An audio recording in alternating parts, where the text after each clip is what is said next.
বন্ধুরা অনেকদিন দেখা নেই আপনাদের সাথে। ওই বৃষ্টির জন্য কোনো ভিডিও করতে পারিনি, ছাদে কোনো কাজই করা যাচ্ছিল না বৃষ্টিতে। এই ড্রাগন গাছে সার দিয়েছিলাম, আপনাদের দেখিয়েছিলাম, ভিডিও করেছিলাম। তো সার দেওয়ার পরে দেখুন বন্ধুরা কীরকম করিয়ে এসছে। এই যে এটাতে দেখুন, এগুলো তো আগেই ছিল ওই ড্রাগনগুলো, এইটা পেকেছে, এটা তুলিনি, একটা আজকে হারভেস্ট করেছি। এই দেখুন করি, এই দেখুন করি, এদিকে আরও আছে। এই যে দেখুন, এই গাছটাতে টোটাল 12টা করি এসছে। এই দেখুন করি বন্ধুরা,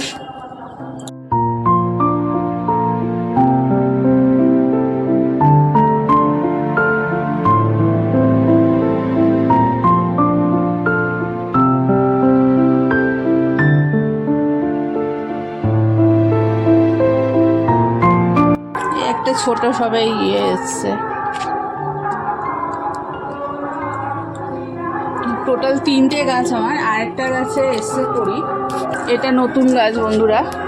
এইটাতেও করি এসছে, দেখুন এটাতে একবার এসছিল, নষ্ট হয়ে গিয়ে হলুদ হয়ে ঝরে গেছে। এটা তো এসছে করিয়ে, দেখুন এই একটা আর এই একটা, মানে টোটাল আমার 12টা করি এসছে। আর ওই নতুন গাছটাতে 2টো, মানে টোটাল আমার 14টা। এই সার দেওয়ার পরে টোটাল আমার 14টা করিয়ে এসছে আর কি। আমি জানি না কটা থাকবে, কারণ পিঁপড়ের খুব উপদ্রব, পিঁপড়েতে খুব জ্বালাতন করছে। পিঁপড়েতে সব রস খেয়ে ফেলছে, পিঁপড়ের জন্য জানি না কটা থাকবে আর কটা ঘুরে যাবে। টোটাল 14টা করিয়ে আছে।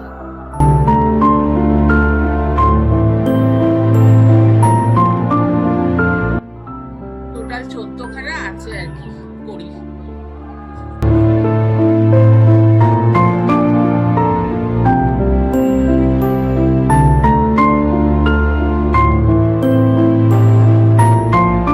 এবার বলি বন্ধুরা, আপনার এই গাছে আমি যে মিক্সড খাবারটা বানিয়েছিলাম নিজের হাতে, কি কি ছিল তাতে? তাতে ছিল ভার্মি কম্পোস্ট, হাড় গুঁড়ো, শিংকুচি, সিঙ্গেল সুপার ফসফেট, লাল পটাশ, জিয়ার দানা, সমস্তগুলোই একই সম পরিমাণে মিশিয়ে দিয়েছিলাম।